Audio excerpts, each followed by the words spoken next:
Oke, jadi halo teman-teman, selamat sore di sini di waktu saya sekarang take video. Dan tujuan saya membuat video ini adalah untuk memenuhi tugas mata kuliah Bahasa Indonesia yang diampu oleh Bu Risye. Dan di video kali ini saya akan membahas tentang 10 kata yang sering salah digunakan dalam percakapan sehari-hari. Mungkin saat kita mengerjakan tugas atau menulis naskah juga kita sering membuat kesalahan dalam penulisan atau pengejaan kata ini. Jadi kesalahan penggunaan kata bisa membuat maksud pembicaraan kita jadi kurang tepat atau bahkan bisa menimbulkan kesalahpahaman. Jadi kayak misal kita ngomong ini orang lain nangkepnya lain gitu. Jadi langsung aja kita masuk ke slide pertama. Yang pertama itu ada kata acuh. Kata acuh sendiri sering disalahartikan sebagai kata tidak peduli. Padahal makna sebenarnya tuh adalah peduli atau kayak memperhatikan gitulah. Kesalahan ini juga bisa dibilang umum juga terjadi dalam percakapan informal. Dan jujur juga saya juga sering salah arti atau salah untuk menggunakan kalimat acuh ini. Nah, kita langsung aja ke contohnya. Contoh kalimat yang salah itu kayak dia sangat acuh terhadap permintaan temannya. Yang maksudnya itu kayak dia tidak peduli, padahal secara bahasa itu justru berarti dia peduli. Jadi mungkin orang lain nilainya dia tuh tidak peduli, padahal sebenarnya dia tuh peduli gitu. Nah, contoh benarnya itu kayak dia sama sekali tidak acuh terhadap kejadian itu. Untuk menyatakan tidak peduli itu kita bisa menggunakan kata cuek atau kayak masa bodoh, jangan tidak acuh. Soalnya acuh sendiri itu artinya adalah peduli, bukan tidak peduli. Terus yang selanjutnya itu kata srono. Nah, kita masih sering mendengarkan kata ini di Upin Ipin ya, di Upin Ipin atau di sinetron apa gitulah pasti pernah. Nah, kata srono sendiri itu sering disalahartikan sebagai sesuatu yang bersifat cabul atau tidak sopan. Padahal menurut KBBI sendiri, srono itu berarti menyenangkan, enak dilihat atau menarik.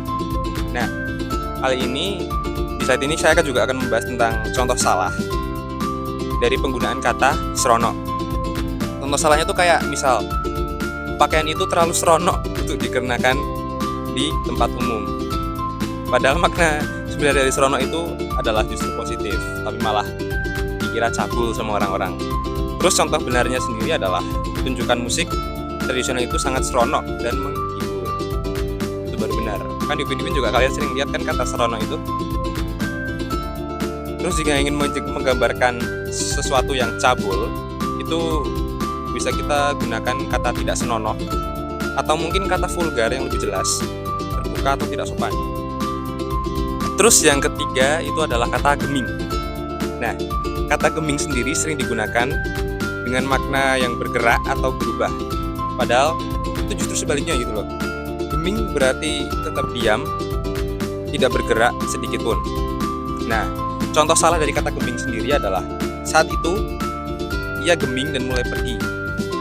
Kalimat ini bisa dibilang cukup kontradiktif karena geming sendiri adalah artinya sendiri itu diam. Nah, contoh benar dari kalimat geming sendiri adalah kayak meskipun ia dibujuk berkali-kali, ia tidak bergeming sedikit pun dari pendiriannya. Jadi, jika ingin menyatakan seseorang tetap diam, gunakan frasa seperti tidak bergeming. Itu baru benar. Nah, selanjutnya yang keempat nih, ada absen. Absen sering digunakan sebagai kata beda. Padahal sebenarnya absen sendiri adalah bentuk kata kerja yang berarti tidak hadir. Kita juga mesti sering mendengar kata absen. Nah, contoh salah dari absen sendiri adalah dia sedang absen karena sakit.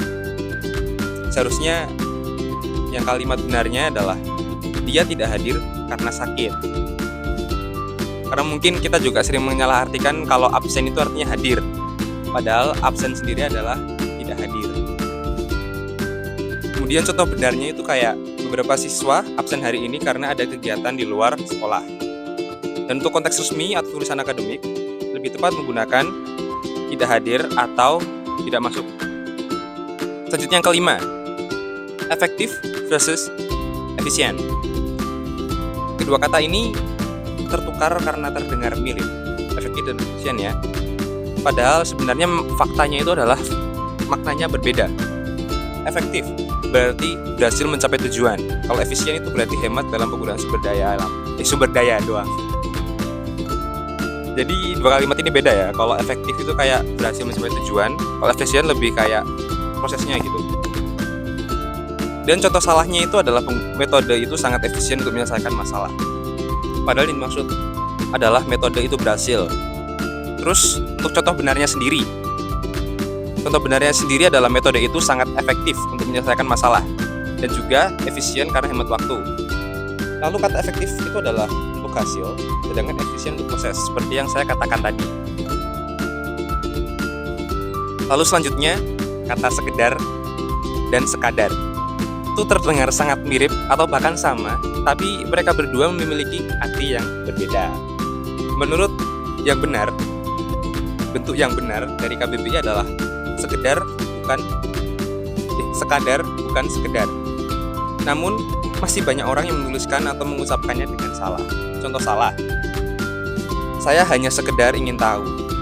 Dan contoh benarnya adalah saya hanya sekadar ingin tahu. Jadi mungkin kalian sendiri juga sering salah mengucapkan sekedar, padahal yang benar itu adalah sekadar. Bisa dibilang juga hidden gem ya, banyak orang yang nggak tahu.